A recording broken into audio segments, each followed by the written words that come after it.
कृष्णम वंदे जगद्गुरुम। मैं डॉक्टर रचना जोशी प्रकाम्य संस्कृत क्लासेस में आपका स्वागत करती हूँ।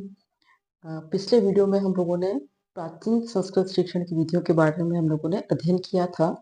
आज हम संस्कृत की नवीन शिक्षण विधियों के बारे में अध्ययन करेंगे। संस्कृत की नवीन शिक्षण विधियां कौन कौन सी हैं? संस्कृत की जो नवीन शिक्षण विधियां हैं इसको हम अर्वाचीन विधि के नाम से भी जानते हैं।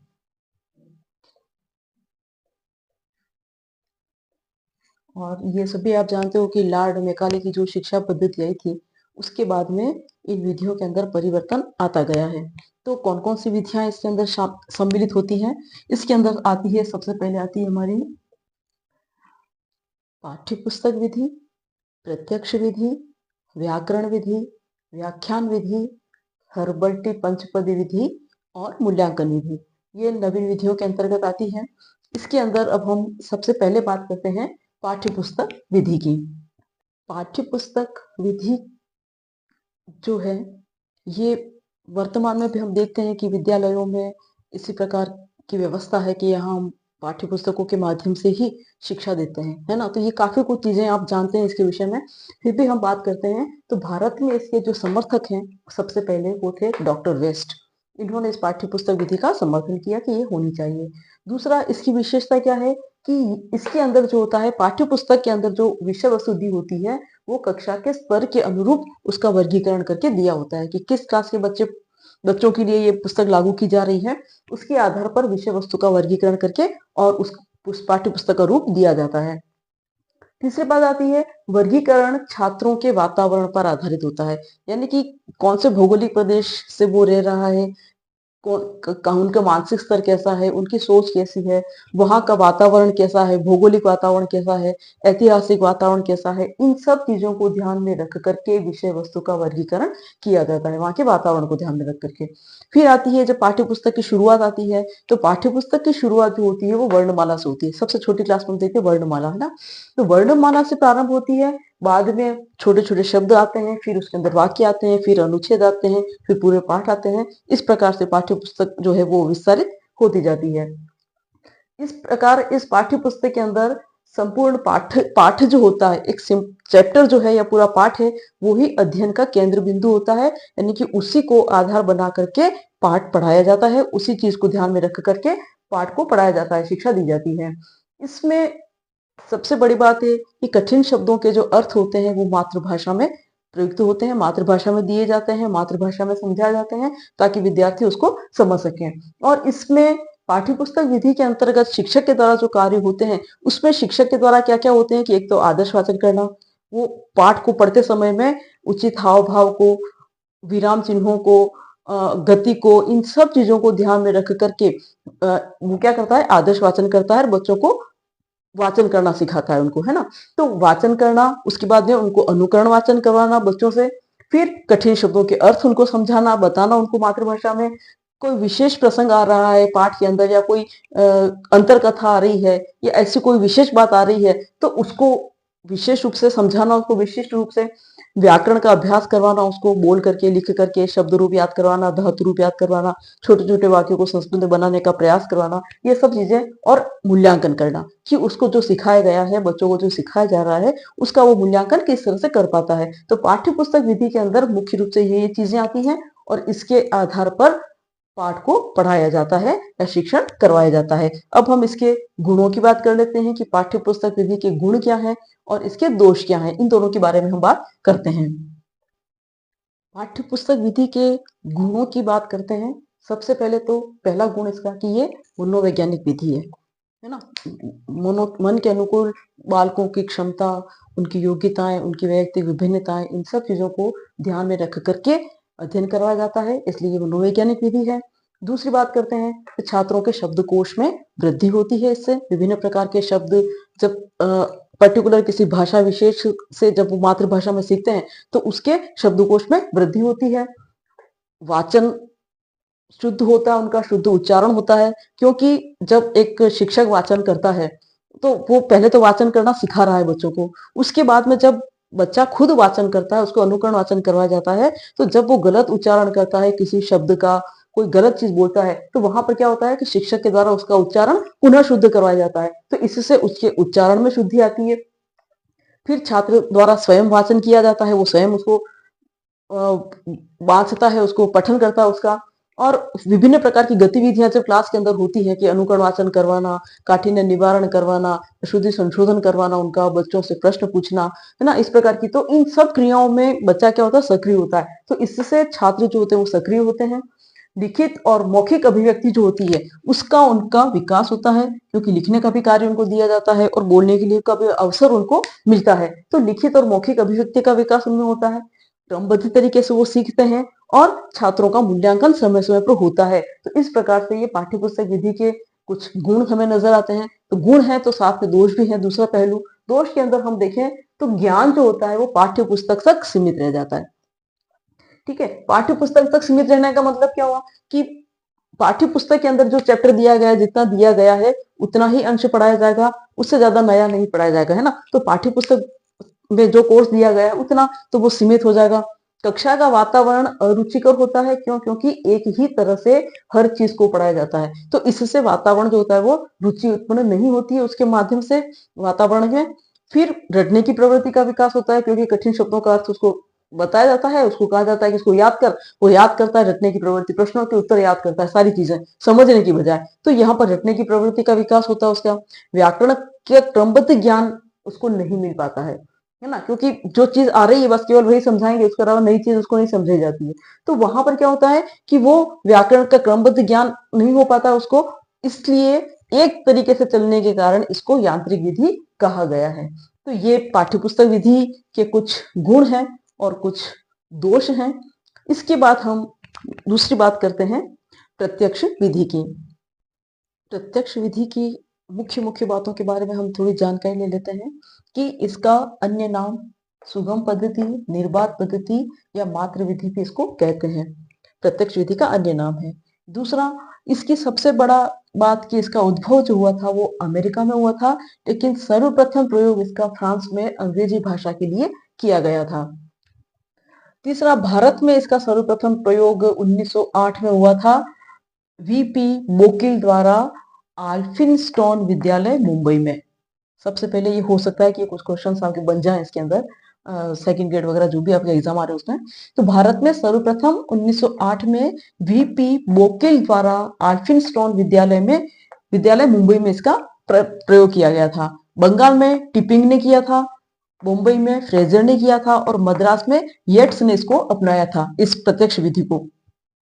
फिर भारत में इसका प्रयोग हुआ, कहां से आया था कि अंग्रेजी जब भारत के अंदर आई, अंग्रेजी भाषा का जब भारत के अंदर बोलबाला शुरू हुआ, तब वहां से इसका व्यावहारिक प्रयोग, इस प्रत्यक्ष विधि का प्रारंभ किया गया। ठीक, तो व्यावहारिक प्रयोग की जब बात आती है तो प्रत्यक्ष विधि होती क्या है, मेन प्रश्न। तो मेन बात प्रत्यक्ष विधि की यही है, ये मूल बात है प्रत्यक्ष विधि की, कि जिस भाषा को हमें पढ़ना है या जिस भाषा में हमें सिखाया जा रहा है या जिस किसी को कोई भी भाषा विशेष सिखानी है, तो उसी भाषा के माध्यम से उसको पढ़ाना, उसको सिखाना, ये प्रत्यक्ष विधि है। संस्कृत भाषा की बात करें तो अगर संस्कृत भाषा को पढ़ाना है तो संस्कृत भाषा के माध्यम से ही संस्कृत को पढ़ाना, ये प्रत्यक्ष विधि होगी। अंग्रेजी पढ़ाना है तो अंग्रेजी भाषा के माध्यम से पढ़ाते हैं, पर हमारे जैसे सरकारी विद्यालयों में अंग्रेजी को हिंदी के माध्यम से पढ़ाते हैं, है ना। तो जो भाषा हम सिखाने जा रहे हैं उस भाषा का प्रयोग, चाहे वो लिख करके हो, चाहे वो बोल करके हो, चाहे वो सोच करके हो, उसी भाषा में जब होगा तभी वो प्रत्यक्ष विधि होगी और उस भाषा के अंदर क्या होता है, हम पारंगतता हासिल कर पाते हैं। तो इस प्रत्यक्ष विधि की सबसे मुख्य बात यह है, प्रत्यक्ष विधि वही है कि जिस भाषा को सिखाना है, पढ़ाना है, उसी भाषा में उसको सिखाया जाना चाहिए या पढ़ाया जाना चाहिए, ये मुख्य बात होती है। अन्य भाषा का प्रयोग इसके अंदर वर्जित होता है। जब हम बात करते हैं, आप लोगों ने, हो सकता है कि कईयों ने इसमें से संस्कृत संभाषण शिविर अटेंड किए होंगे, वहां पर आप देखते हैं कि संस्कृत जब सिखाई जाती है तो वहां पर आपके लिए हिंदी बोलना या अंग्रेजी बोलना बिल्कुल मना होता है, कि आप वहां पर स्ट्रिक्टली मना किया जाता है कि आप वहां पर बात नहीं करेंगे किसी अन्य भाषा में, और तभी आप संस्कृत को थोड़ा बोलना सीख पाते हैं ना। तो अन्य भाषा इसके अंदर वर्जित होती है।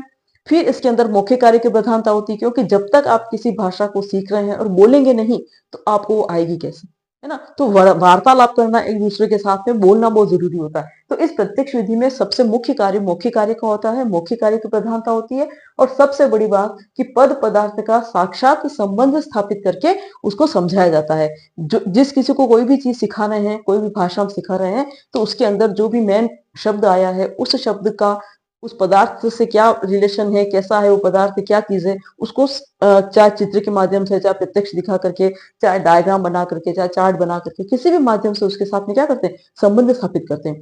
तब हम जाकर के बताते हैं। अब जैसे कि ये हमारे सामने बोर्ड है, अब बोर्ड है, इसको क्या कहेंगे, संस्कृत में जनरली प्रयोग करते हैं, श्याम पट्ट कहते हैं। तो ये जो है श्याम पट्ट है, लेकिन ये श्याम पट्ट, ये श्वेत पट्ट हो गया हमारा, है ना? श्याम पट्ट होगा तो क्या होगा, स्क्रीन इसकी जो होगी वो ब्लैक कलर की होगी, वो श्याम पट्ट हो जाएगा। तो हम उसको श्याम पट्ट कहेंगे। या फिर आप समझे कि मेरे हाथ में ये पेन है, अब पेन को क्या कहेंगे, कलम कहते हैं। तो मैंने यही चीज बताई कि ये चीज पेन है, कलम है इसको। तो ये जो एक नॉर्मली हम प्रत्यक्ष वस्तु के साथ में संबंध स्थापित करके हम इसको समझाते हैं, वो प्रत्यक्ष विधि कहलाती है। अब हम इसके ऊपर गुणों के ऊपर चर्चा कर लेते हैं इसकी। सबसे पहले तो इस विधि के अंदर शिक्षण सूत्रों का अनुकरण किया जाता है। शिक्षण सूत्रों का अनुकरण का मतलब है यहाँ पर कि जो शिक्षण के लिए जो शिक्षण सूत्र निर्धारित किए गए हैं, ज्ञात से अज्ञात की ओर, और पूर्ण से अंश की ओर, मूर्त से अमूर्त की ओर, है ना, इस प्रकार के। तो इस प्रकार के जो शिक्षण सूत्र हैं, उसका इसके अंदर प्रयोग किया जाता है, क्योंकि विद्यार्थी एक भाषा में, जो उसकी बोली जाने वाली भाषा है या जो वो जानता है, उस भाषा में पर्टिकुलर उन चीजों को वो जानता है, उन शब्दों को वो समझता है, तो ज्ञात है उसके लिए। लेकिन उस ज्ञात से वो अज्ञात की ओर जा रहा है, जो चीज नहीं जानता है उसके प्रति जा रहा है ना। तो ज्ञात से अज्ञात की ओर सूत्र का प्रयोग करके हम करेंगे। क्योंकि जैसे मान लीजिए कि अ, हम पर्टिकुलर के जैसे कि आम फल है ना, आम को वो जानता है, मैंगो है, ये आम है, ये चीज है। लेकिन अब जब वो चीज जान रहा है, ज्ञात है उसके लिए, लेकिन उस ज्ञात से वो क्या कर रहा है, अज्ञात की ओर जा रहा है, जहां पर उसको ये सिखाया जा रहा है कि आम को संस्कृत में आम्र कहते हैं, आम्रम, है ना। तो इस प्रकार से ज्ञात से अज्ञात की ओर जाता है, मूर्त से अमूर्त की ओर जाता है। जो चीज उसको उसको दिखाई दे रही है सामने, जो देख रहा है उसको समझ रहा है, उससे वो अमूर्त को, जिसको नहीं देखा, उसकी कल्पना करने की प्रयास करता है, वहां की तरफ जाता है ना। तो इस प्रकार से इसके अंदर शिक्षण सूत्रों का अनुकरण किया जाता है। और सबसे बड़ी बात इसकी विधि की विशेषता यह है कि इसके अंदर बालकों में भाषा के चारों ही कौशलों का विकास बराबर होता है। जिसके के अंदर सबसे पहले वो सुनता है, किसी भी भाषा को जब सुनेगा तभी वो उसका अनुकरण करके बोल पाएगा उसको। तो सुनना ध्यान से उसको, तो सुनना उसका क्लियर होता है, ध्यान से सुनता है वो, जितना ध्यान से सुनेगा उतना वो ध्यान से उस भाषा को वो सीख पाएगा। बोलेगा, बोलने के बाद वो पढ़ने की कोशिश करेगा और लिखने की। तो इस प्रकार से उसके चारों ही कौशलों का विकास इस विधि के माध्यम से होता है। फिर अन्य भाषा को स्वतंत्र रूप से पढ़ाने में उपयोगी है। यानी कि जो भाषा हम पढ़ रहे हैं, जो भाषा हम सीख रहे हैं, जिस माध्यम से, उसके अलावा अगर हम कोई नई भाषा सीख रहे हैं तो उसका स्वतंत्र रूप से उपयोग होता है। यानी कि मान लीजिए कि हम अभी यहाँ पर पढ़ते हैं, जो भी पढ़ाई कर रहे हैं, अगर हम कोई विदेशी भाषा सीखना चाह रहे हैं, विदेशी भाषा के लिए, तो वो बिल्कुल स्वतंत्र रूप से उसकी पढ़ाई अलग से होती है। उसका इस पर्टिकुलर पढ़ाई के अंश से इसको लेना देना नहीं होता, स्वतंत्र रूप से उसकी पढ़ाई हो जाती है।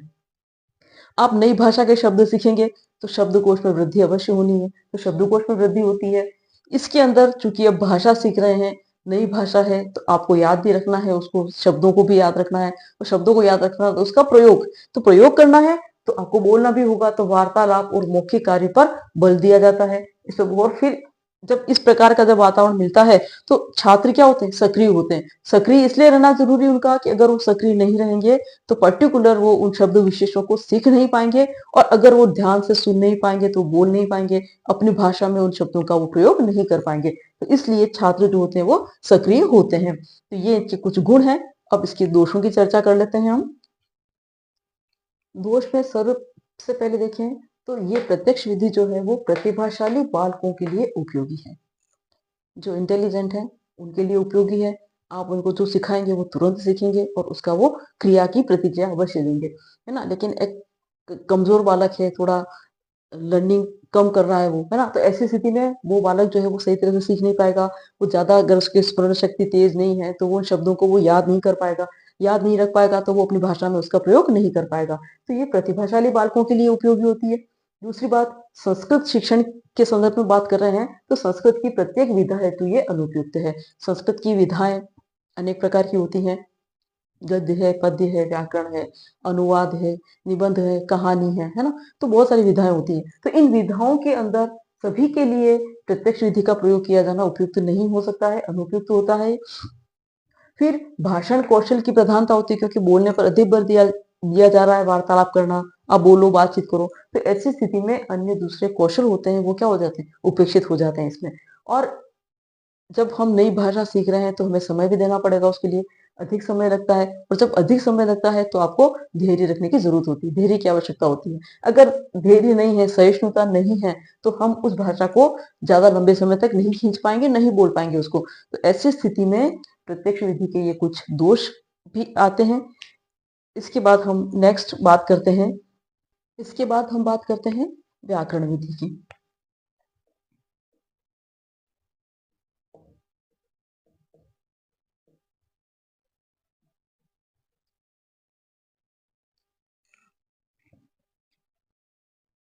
इस विधि में पूर्ण से अंश की ओर शिक्षण सूत्र का अनुसरण किया जाता है।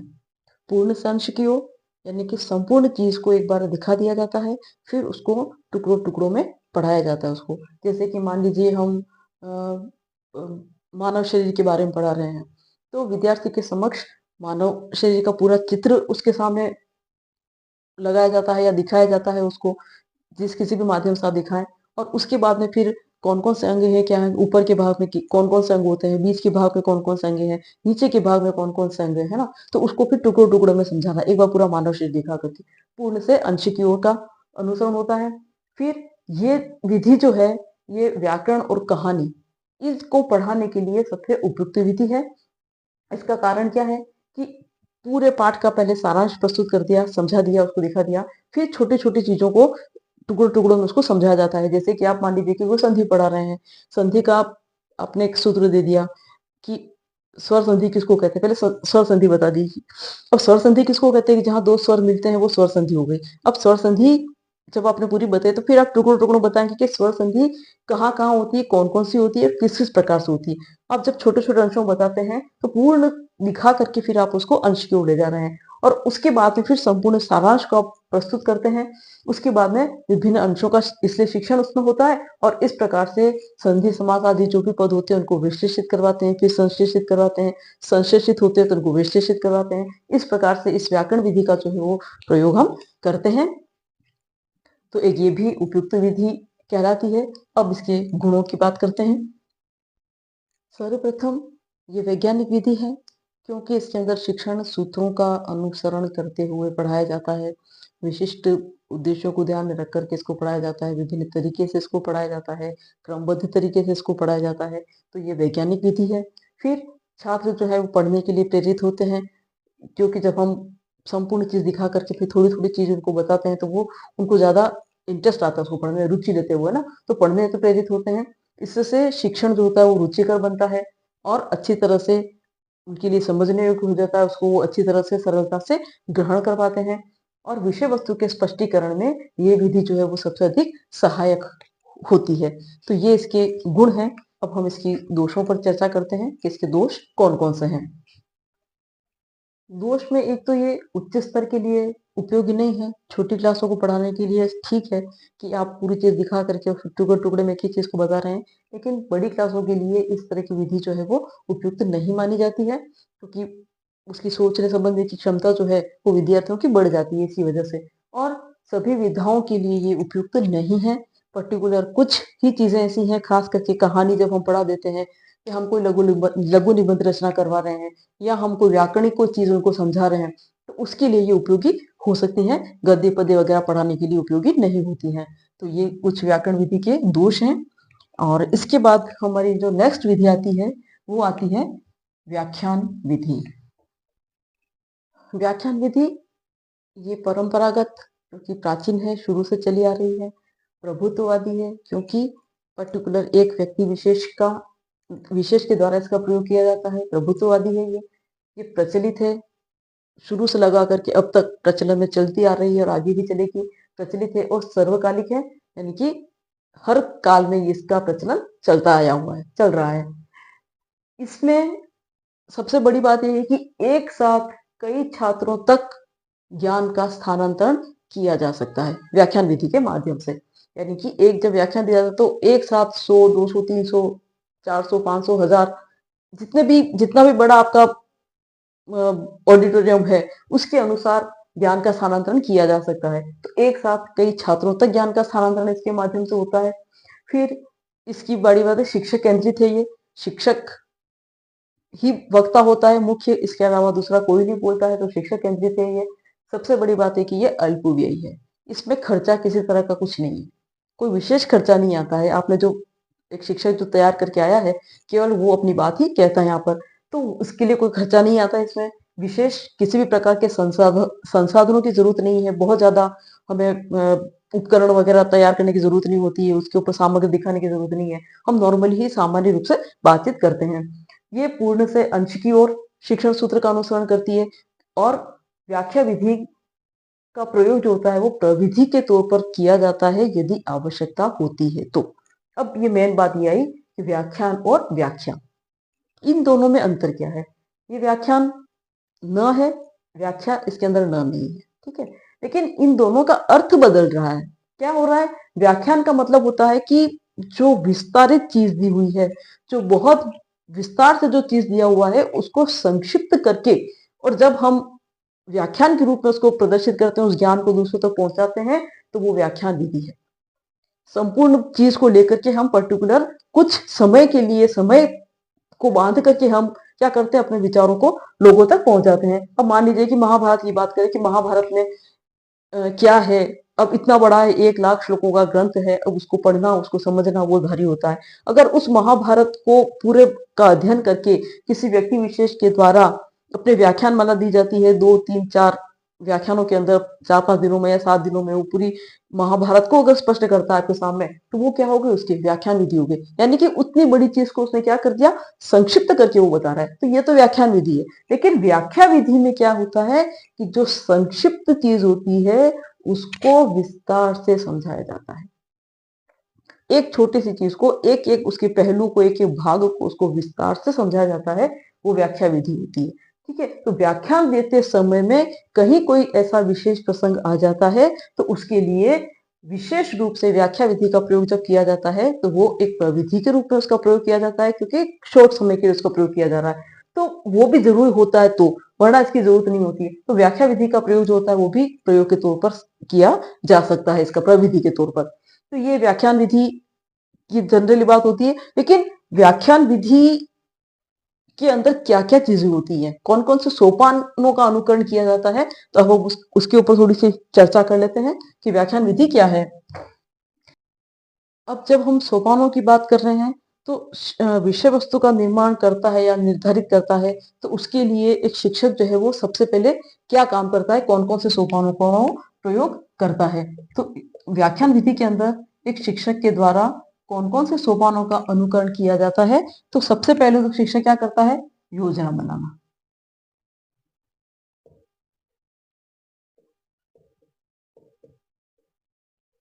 ठीक है, इसका मतलब क्या हुआ कि जिस प्रकार से एक प्रशिक्षणार्थी अपने पाठ को पढ़ाने से पूर्व योजना का निर्माण करता है, योजना बनाता है, उसी प्रकार से एक शिक्षक जब अपना व्याख्यान देता है, तो वो क्या करता है, सबसे पहले अपनी योजना बनाता है कि उसको किस विषय पर अपना व्याख्यान देना है और उसको क्या करना है। उसके पश्चात दूसरा उसका जो आता है, सोपान आता है, उसमें आता है कि छात्रों के पूर्व ज्ञान का निर्धारण करना।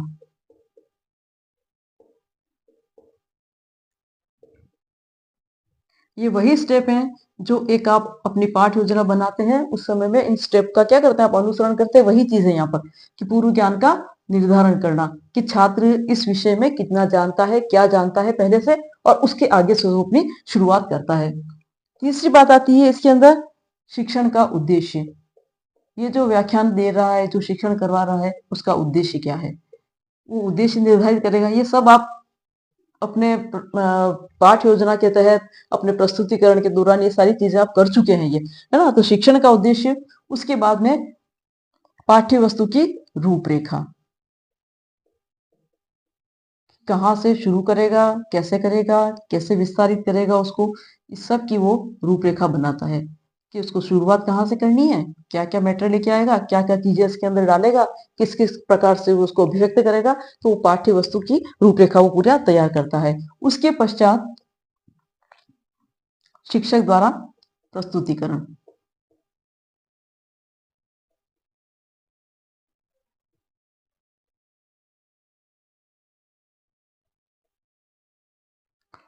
शिक्षक द्वारा उसका प्रस्तुतिकरण होता है, प्रस्तुत किया जाता है उसको, और उसके बाद में सारांश प्रस्तुत करना अंत में।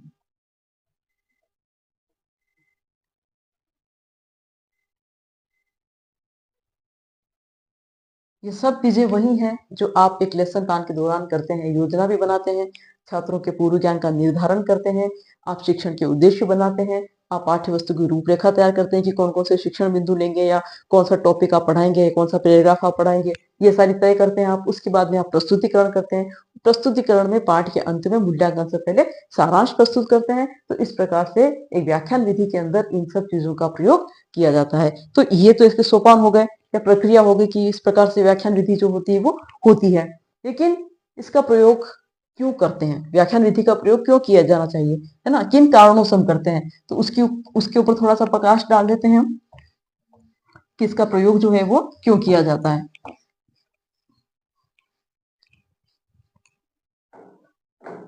तो एक तो सबसे पहले बात आती है प्रयोग की, हम बात करते हैं तो क्यों करते हैं इसका प्रयोग, तो संक्षिप्तीकरण करने के लिए।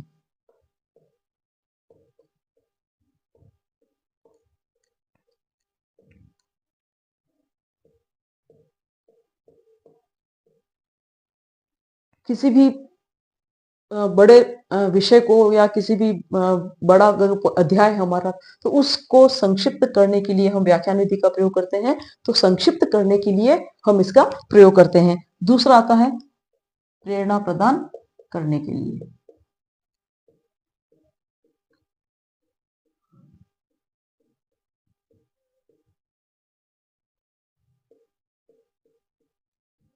प्रेरित करने के लिए उनको, विद्यार्थियों को, कि वो भी इस तरह से कर सकते हैं। फिर समय बचाने के लिए,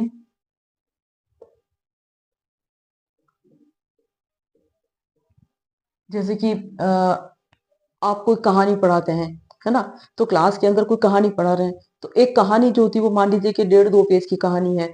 आप उसको 2 दिन 3 दिन गद्य की तरह अगर पढ़ाते हैं, तो हमारी भाषा में हम क्या करते हैं, एक एक पैराग्राफ को एक ही दिन में पढ़ा रहे हैं, तो 3 दिन में वो कहानी हम पूरी करेंगे। तो पहला क्या पढ़ा वो तो भूल ही जाता है बच्चा, उसको ध्यान ही नहीं रहता। लेकिन यही चीज जब हम उस पूरी कहानी को एक ही दिन में उस कहानी के माध्यम से पढ़ाते हैं, उस लेसन के माध्यम से पढ़ाते हैं, जो कि उसमें सोपान दिए हुए हैं, तो विद्यार्थी एक ही बार में वो सारी चीज सीख लेता है। और एक शिक्षक का समय भी बचता है कि जो 3 दिन का समय था वो एक कालांश में से निकाल दिया, एक कालांश में से वो सारी कहानी पढ़ा दी। तो समय बचाने के लिए इसका प्रयोग किया जाता है। फिर आता है स्पष्ट करने के लिए। किसी भी बात का स्पष्टीकरण एक साथ होता है, टुकड़ों टुकड़ों में नहीं होता है। तो स्पष्टीकरण करने के लिए। फिर आता है इसका गृह कार्य देने हेतु, कि इसका प्रयोग होता है तो उसके बाद में हम गृह कार्य बच्चों को दे सकते हैं। तो गृह कार्य देने हेतु, क्योंकि शिक्षकों की बात हो रही है, संस्कृत शिक्षण की बात आ रही है, तो इन चीजों का हम प्रयोग करते हैं। और आ, आता है अतिरिक्त विषय वस्तु प्रदान करने हेतु, क्योंकि जब आप व्याख्यान करेंगे, व्याख्यान देंगे, तो उसके अंदर प्रसंग के अनुसार जो कुछ भी नया ज्ञान आ रहा है, नई चीजें आ रही हैं, वह भी आप विद्यार्थियों को दे रहे हैं। तो इस प्रकार से इसका प्रयोग जो होता है, इन चीजों के कारणों से हम इस व्याख्यान विधि का जो है प्रयोग हम करते हैं। अब हम इसके गुण की बात कर लेते हैं कि इसमें गुण क्या है इसका। गुणों में सबसे पहले व्याख्यान विधि से अधिक ज्ञान की प्राप्ति होती है। ठीक है, क्योंकि कम समय में वो हमको बहुत सारी चीजें, संपूर्ण चीज सिखा देता है ना शिक्षक, तो अधिक ज्ञान की प्राप्ति होती है। इसमें सहायक सामग्री की आवश्यकता नहीं होती है किसी भी प्रकार की। कठिन बिंदुओं को बहुत आसानी से, सरलता से स्पष्टीकरण होता है, उसका समझाया जा सकता है। कम समय में बड़े समूह में शिक्षण करवाया जाता है। सरल, आकर्षक और तीव्र गति से होता है शिक्षण इसके अंदर। फास्ट पढ़ाया जाता है इसमें। फास्ट पढ़ाने का मतलब कि बहुत विस्तारित चीज है कि जो हम 10 दिन में पढ़ाएंगे उसको हम क्या करते हैं, 1 दिन में, 2 दिन में, 3 दिन में पढ़ा के खत्म कर देते हैं। तो ये तीव्र गति से पढ़ाते हैं, कम खर्चीली है, ये मितव्ययी है और तर्क शक्ति का विकास इसके द्वारा होता है, क्योंकि विद्यार्थियों को बहुत सारी चीजें सुनने को और सीखने को इससे मिलती हैं। तो ये इसके गुण आते हैं। अब हम इसकी थोड़ी दोष की बात करते हैं। दोषों में सबसे पहले तो छात्र निष्क्रिय, क्योंकि शिक्षक केंद्रित है, शिक्षक बोलेगा, शिक्षक ही अपना व्याख्यान देगा, तो छात्र क्या करेंगे? निष्क्रिय श्रोता की तरह सुनेंगे, छात्र निष्क्रिय हो गए।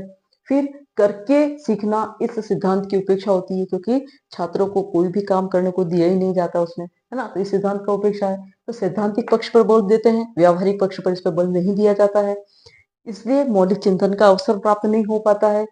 इसकी सफलता जो है वो व्याख्यान विधि की सफलता व्याख्यानकर्ता पर निर्भर करती है, यानी कि व्याख्यान देने वाला कितना कुशल वक्ता है, कितनी कुशलता से अपनी सारी बातें कह पाता है, सारे बिंदु जो है उसके वो सबको वो स्पष्ट कर पाता है, उसके ऊपर निर्भर करती है। तो व्याख्यान देने वाला जितना कुशल वक्ता होगा उतना उसका जो है वो सफल होगा उसका शिक्षण, बाकी शिक्षण सफल नहीं हो पाएगा।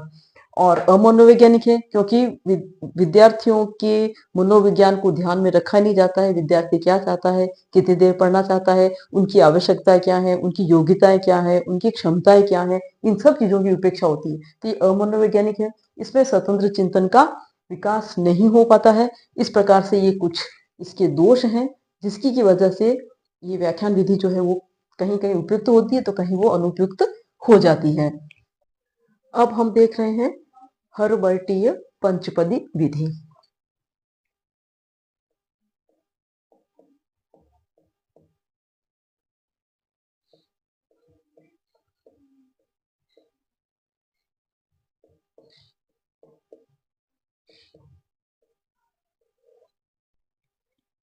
हर्बर्टी पंचपदी विधि, इसको जर्मन मनोवैज्ञानिक J.F. हर्बर्ट स्पेंसर ने इसको लागू किया या इसका निर्माण किया या इसको बनाया, जो कुछ भी हम कह लें। इसके 5 सोपान होने के कारण इसे पंचपदी कहा जाता है। इस विधि के अंदर जो है वो 5 सोपानों का अनुकरण किया जाता है पूरी तरह से। इसमें सबसे पहले बात करते हैं हम प्रस्तावना की। प्रस्तावना पहला सोपान है इसका, जिसको कि हम उन्मुखीकरण भी कहते हैं। ठीक है, ये उन्मुखीकरण जो होता है या प्रस्तावना जो होती है, ये छात्रों के पूर्व ज्ञान पर आधारित होती है। और इसके लिए जो शिक्षक जो होता है वो क्या करता है कि छात्रों का पूर्व ज्ञान का आकलन करने के लिए कोई कहानी, रेखा चित्र, मानचित्र, कोई चार्ट या कोई क्लिप, वीडियो ऑडियो क्लिपिंग हो, उसको देख करके किसी भी माध्यम से वो क्या करता है कि बच्चों के ज्ञान को वो परखता है कि बच्चा इसके विषय में कितना जानता है। तो उसके बारे में बात करता है और बच्चों को क्या करता है, मानसिक रूप से जो है पढ़ने के लिए तैयार करता है। और शिक्षक स्वयं भी जो है वो उनके ज्ञान का आकलन करके और वो उनको पढ़ाने के लिए मानसिक रूप से तैयार होता है। तो ये प्रस्तावना उन्मुखीकरण, यानी कि बच्चों को उन्मुख करना, नए पाठ की ओर अग्रसर करना, ये मेन बात है इसके अंदर। अब नए पाठ की ओर अग्रसर कैसे किया जाता है, ये प्रस्तावना आप लोगों ने भी की है तो आपको पता है ये चीज कि कितने तरह से हम कर सकते हैं इसको। उसके बाद में आती है बात विषयोपस्थापन की या प्रदर्शन की, कि जिसके अंदर शिक्षक जो है वो एक नया पाठ प्रस्तुत करता है। ठीक है, उस पाठ के अंदर जो है वो क्या क्या करेगा, किस विधा का वो पाठ प्रस्तुत कर रहा है, उसके अंदर कौन कौन से सोपान आएंगे, उन सभी का अनुकरण करते हुए वो अपने पाठ का प्रदर्शन करता है। जैसे कि आप गद्य पढ़ाते हैं तो गद्य के अंदर क्या करते हैं, प्रस्तुतिकरण में आपका आदर्श वाचन होता है, फिर अनुकरण वाचन होता है, शुद्धोअभ्यास होता है ना, प्रश्न होते हैं, काठिन्य निवारण करवाया जाता है। इस तरह से हम अलग अलग अलग सारे सोपानों का हम अनुकरण करते हैं। पद्य पढ़ाएंगे तो पद्य के लिए अलग सोपान होते हैं, स्वर वाचन करना वगैरह वगैरह, व्याकरण के लिए अलग होते हैं, कहानी के लिए अलग सोपान होते हैं ना। तो अलग अलग विधाओं के आधार पर वो अपना पाठ प्रस्तुत करता है, प्रदर्शन करता है अपने पाठ का। फिर आता है तुलना करना। तुलना के अंदर जो भी कठिन अंश आ रहे हैं, उस पाठ्य वस्तु के अंदर जो भी कठिन अंश आ रहे हैं, उन कठिन अंशों का निवारण करना, बच्चों को समझाना, ये अमूर्तीकरण करना, ये चीज उसके अंदर आती है। जिसके के अंदर शिक्षक जो है वो किसी भी प्रकार की प्रविधियों का, TLM का सहारा लेकर के और वो क्या कर सकता है, उनका काठिन्य निवारण वगैरह वो सब कुछ उसमें करवा सकता है। तो ये तुलना आ जाती है। उसके बाद में आ जाता है इनका सामान्यीकरण। लास्ट के समय में पाठ का जब अंत होने वाला होता है, वहां पर उसका वो निष्कर्ष दिया जाता है, सारांश बताया जाता है, प्रस्तुत किया जाता है कि इस पूरे पाठ के माध्यम से ये चीज बताई गई है, ये चीज समझाई गई है, उसके बारे में बताया जाता है। और अंत में प्रयोग, प्रयोग का अर्थ मूल्यांकन, बच्चों के ज्ञान का परख किया जाता है उनका कि उन्होंने बच्चों ने क्या सीखा है, क्या समझा है, उसके बारे में इसका जो है वो पूरी तरह से मूल्यांकन इसमें किया जाता है। और विद्यार्थियों को अगर किसी तरह का कोई भी पाठ्य वस्तु को लेकर के संशय है तो उस संशय का निवारण भी जो है वो इस मूल्यांकन के दौरान किया जाता है। तो इस प्रकार से इन 5 सोपानों का अनुकरण इसके अंदर किया जाता है इस विधि में। अब हम इस विधि के गुणों की बात करते हैं। सबसे पहले तो ये मनोवैज्ञानिक सिद्धांतों पर आधारित है।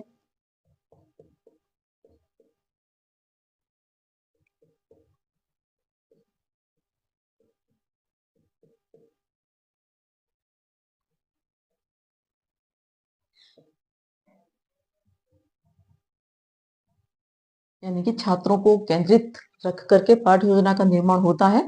तो ये एक तरह से मनोवैज्ञानिक सिद्धांतों पर आधारित इसको कह सकते हैं। दूसरा, इससे ज्ञान में स्थायित्व आता है।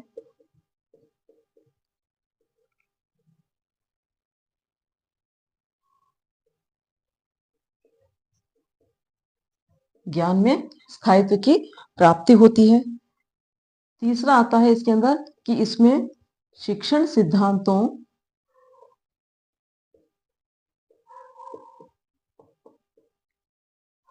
और शिक्षण सूत्रों का अनुसरण किया जाता है।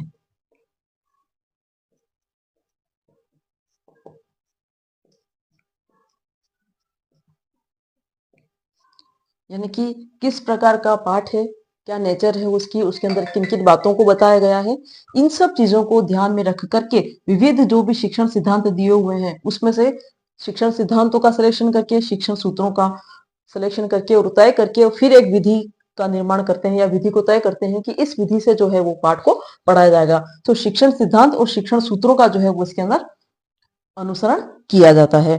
चौथी बात आती है कि इसमें अवबोध पर विशेष बल दिया जाता है छात्रों के।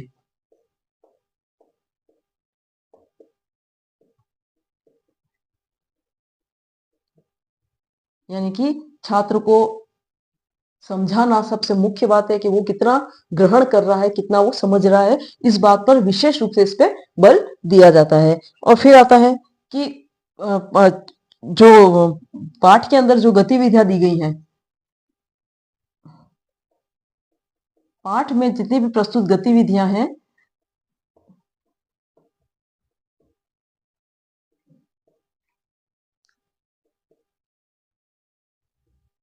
गतिविधियों पर जो है वो समान बल दिया जाता है। यानी कि जब आपने बुक्स देखी होगी तो उसके अंदर कई बार आता है कि शिक्षक क्रियाएं, शिक्षक कौन से काम करेगा, छात्रों के द्वारा क्या काम करवाया जाएगा, है ना, किस प्रकार से करवाया जाएगा, उनका अभ्यास कार्य कैसे होगा, मौखिक अभ्यास कार्य क्या होगा, लिखित अभ्यास कार्य क्या होगा, सब कुछ गतिविधियां जो कुछ भी दी गई हैं उन सभी गतिविधियों पर समान बल देते हुए बच्चों को शिक्षण करवाया जाता है इसके अंदर। और एक जो बात आती है इसमें कि छात्रों का जो होता है वो इससे निरंतर निरंतर मूल्यांकन होता है।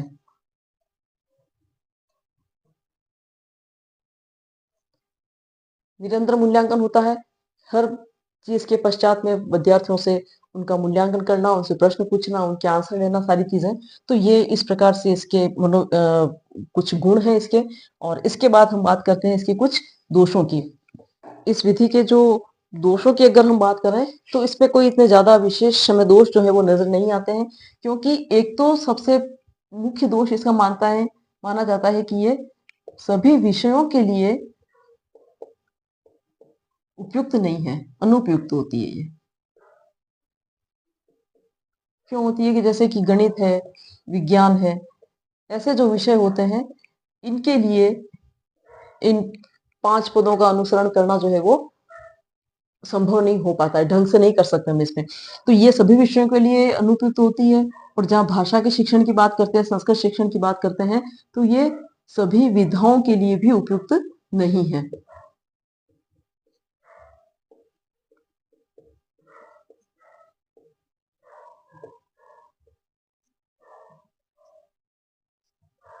स्पेशली व्याकरण पढ़ाने के लिए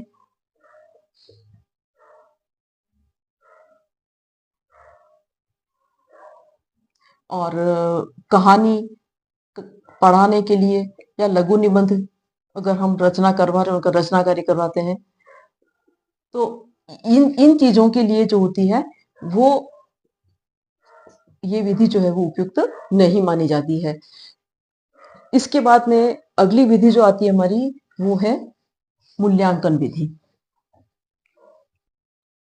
मूल्यांकन विधि जो है वो हर्बर्ट की पंचपदी का ही एक विकसित रूप है। इसमें सबसे पहले उद्देश्यों को व्यवहारगत परिवर्तन में लिखना प्रारंभ हुआ और ये उद्देश्यों में व्यवहारगत परिवर्तन जो बताया ये ब्लूम के द्वारा बताया गया है ये।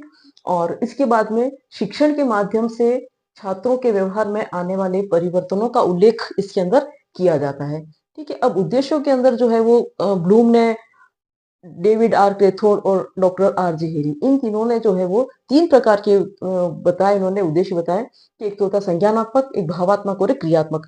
इन इन्होंने जो जो भी उद्देश्य बताए हैं उन्हीं उद्देश्यों के अंदर से कुछ सेलेक्टिव उद्देश्य जो है वो हम अपेक्षित व्यवहारगत परिवर्तन में हम लिखते हैं। ठीक है, तो संज्ञानात्मक जो बताया है, संज्ञानात्मक क्षेत्र में जिन्होंने काम किया था वो थे बी एस ब्लूम। इन्होंने संज्ञानात्मक उद्देश्य बताया, इसके 6 स्टेप इन्होंने बताए हैं। भावात्मक में डेविड आर क्रेथोल ने काम किया है और क्रियात्मक क्षेत्र में डॉक्टर ए जे हेरी ने काम किया है। तो ये इन्होंने काम किया सारा। और इस प्रकार से जब इनके उद्देश्यों को, यानी स्पेशली मूल बात यह है कि उद्देश्यों को व्यवहारगत परिवर्तन में लिखवाना ये मूल्यांकन विधि की सबसे पहली बात है। क्यों? क्योंकि मूल्यांकन जो होता है वो प्रत्येक सोपान से संबद्ध उद्देश्यों की प्राप्ति का मूल्यांकन है। यानी कि हम जो भी पाठ प्रस्तुत करता है एक शिक्षक, वो किन किन सोपानों का अनुकरण करते हुए अपना पाठ प्रस्तुत कर रहा है, उसके आधार पर प्रत्येक सोपान से संबंधित मूल्यांकन जो है वो उद्देश्यों पर आधारित किया जाता है। जैसे कि हम भाषा के क्षेत्र में उद्देश्य बनाते हैं कि छात्र भाषा तत्वों का ज्ञान प्राप्त करेगा, कठिन शब्दों का अर्थ समझेगा, कठिन शब्दों का उच्चारण शुद्ध कर सकेगा, है ना, और छात्र जो है वो इस विषय वस्तु संबंधित इस ज्ञान को प्राप्त कर सकेगा, उसका प्रत्यास्मरण कर सकेगा, प्रत्यभिज्ञान कर सकेगा। इस तरह के जो हम उद्देश्य बनाते हैं, अवबोध से संबंधित बना सकते हैं, अंतर कर सकेगा, वर्गीकरण कर सकेगा, तुलना कर सकेगा, है ना, समानता कर सकेगा, ये सारी चीजें इससे संबंधित किसी बात को समझ सकेगा, अर्थ ग्रहण कर सकेगा, परिभाषा की व्याख्या कर सकेगा, सारांश बता सकेगा, दूसरा कोई शीर्षक दे सकेगा। इस प्रकार की जब हम उसकी बात करते हैं, कौशल विकसित होगा उसके अंदर, ज्ञान सुनने का कौशल विकसित होगा उसके अंदर, बोलने का कौशल, अभिव्यक्ति का कौशल, है ना, ये सारी चीजें। तो इन उद्देश्यों पर आधारित मूल्यांकन प्रश्नों का निर्माण करके उद्देश्यों का मूल्यांकन किया जाता है इसके अंदर। तो ये मूल्यांकन पद्धति के अंदर ये सारी चीजें आती हैं विधि में कि एक तो हर्बर्ट की पंचपदी विधि का विकसित रूप है ये, उद्देश्यों को व्यवहारगत परिवर्तन में लिखना प्रारंभ हुआ, ब्लूम के द्वारा किया गया ये चीज।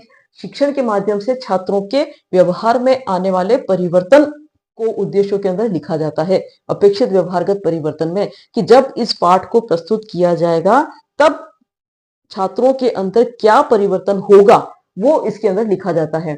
और वो परिवर्तन जो होता है वो इन तीन क्षेत्रों में होता है, संज्ञानात्मक होता है, भावात्मक होता है, क्रियात्मक होता है। इन तीनों रूपों में होता है। इन तीनों के लिए ये J B S Bloom, David R Krathwohl और डॉक्टर ए जे हेरी, इन्होंने इन तीनों क्षेत्रों में काम किया है और प्रत्येक सोपान का जो है मूल्यांकन इसके अंदर किया जाता है। तो इस प्रकार से मूल्यांकन पद्धति एक नवीनतम रूप है ये कह सकते हैं हम इसका।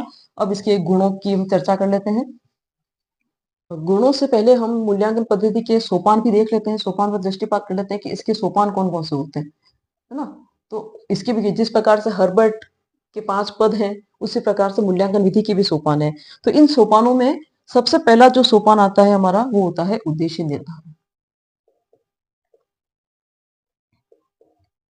यानी कि इसके आधार पर पाठ योजना का निर्माण होता है। तो सबसे पहले तो विद्यार्थियों का जो पाठ विषय वस्तु पढ़ाई जानी है उससे संबंधित उद्देश्यों का निर्धारण किया जाता है। जब उद्देश्यों का निर्धारण हो जाता है तो उसके पश्चात में उसका व्यवहार रूप में लेखन होता है।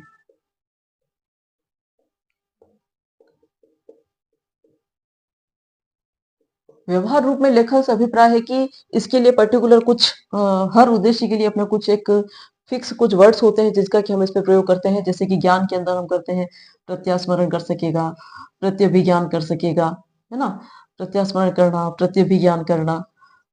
फिर उसके अंदर आता है अवबोध के अंदर जैसे कि तुलना करना, वर्गीकरण करना,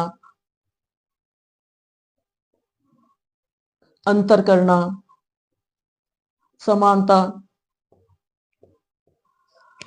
दूसरा शीर्षक देना, अन्य शीर्षक देना, व्याख्या करना, सारांश कथन करना, परिभाषा की व्याख्या करना, ये सारी चीजें जो है वो एक तरह से व्यवहारगत परिवर्तन के रूप में हम इसको देखते हैं। तो ये सारी चीजें इसके अंदर आ जाती है, व्यवहार रूप में परिवर्तन आता है। फिर आता है पाठ्य बिंदु, तीसरा सोपान आता है इसके अंदर, पाठ्य बिंदु।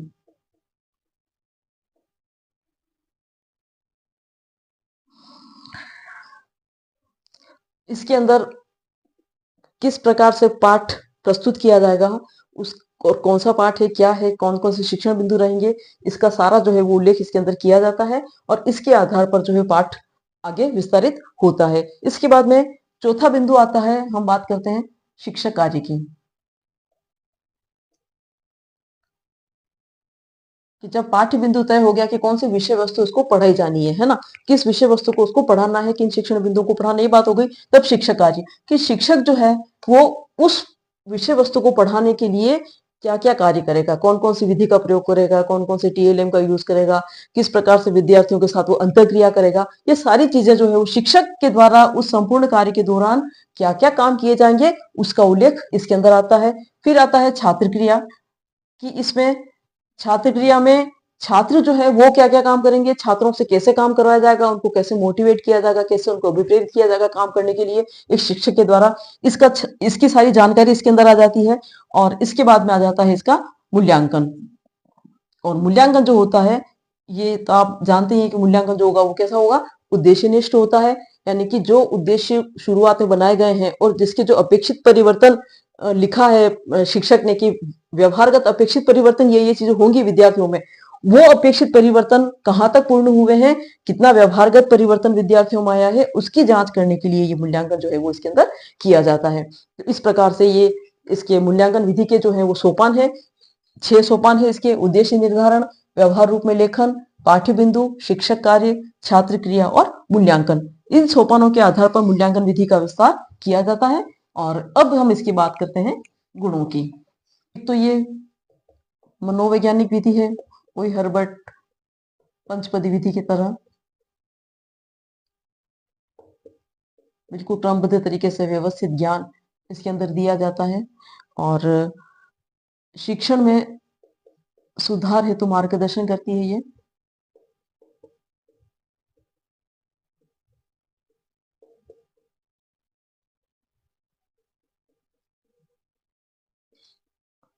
अब जब शिक्षण में सुधार हेतु मार्गदर्शन की बात आती है तो किसका मार्गदर्शन करेगी, शिक्षक का मार्गदर्शन करती है। कि शिक्षक ने जो उद्देश्य निर्धारित किए कि विद्यार्थियों में आज इस विषय को पढ़ाए जाने के पश्चात ये व्यवहारगत परिवर्तन होंगे, अगर वो परिवर्तन पूर्ण नहीं होते हैं, कहीं कमी रह जाती है, तब शिक्षक जो है वो अपने पाठ योजना के अंदर क्या करेगा, सुधार करेगा। अगर विधि सही नहीं होगी तो विधि को चेंज करेगा, टीएलएम सही नहीं होंगे तो टीएलएम का यूज करेगा, अगर उसने टीएलएम का यूज किया ही नहीं है तो उसका प्रयोग करेगा, सही टीएलएम नहीं है तो वो नया टीएलएम बनाने की कोशिश करेगा, विद्यार्थियों के लिए वो सरलतम तरीका ढूंढने की कोशिश करेगा कि विद्यार्थी उसको आसानी से सीख सके। तो ये शिक्षण में सुधार के लिए मार्गदर्शन का काम करता है। और दोष की जहां बात आती है इसकी, तो दोष में आता है कि एक तो इसमें कृत्रिमता का समावेश होता है,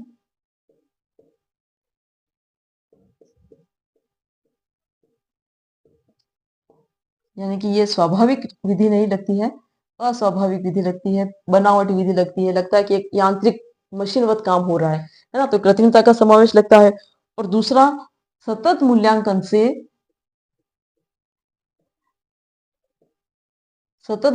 से छात्र जो होते हैं वो भयभीत रहते हैं। लगातार हर स्टेप के बाद मूल्यांकन हो रहा है, हर स्टेप के बाद मूल्यांकन हो रहा है, तो छात्रों के मन में डर रहता है कि ये कहीं प्रश्न हमसे ना पूछ लिया जाए, हम कोई बात नहीं आ जाए। तो ये एक सतत मूल्यांकन से जो निरस्ता भी उत्पन्न होती है, छात्र डरते भी हैं इस चीज को लेकर के। तो इस प्रकार से इसके अंदर ये सतत मूल्यांकन से छात्रों में भय का जो है वो वातावरण पैदा होता है।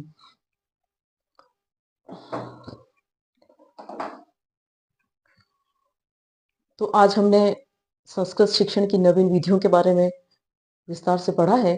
और मुझे पूरा विश्वास है कि आप मेरे इस वीडियो को बहुत अच्छे से देख रहे हैं, समझ रहे हैं। तो लाइक करने में कोई पैसा खर्च नहीं होता है, आप लाइक भी कर सकते हैं, इसको करना चाहिए आपको। लाइक करें, सब्सक्राइब करें, शेयर करें, अधिक से अधिक लोगों तक पहुंचाएं। जिसको जितना लाभ मिल सका उतनी अच्छी बात है, ये मेरी मेहनत भी सफल होगी इसके लिए। धन्यवाद।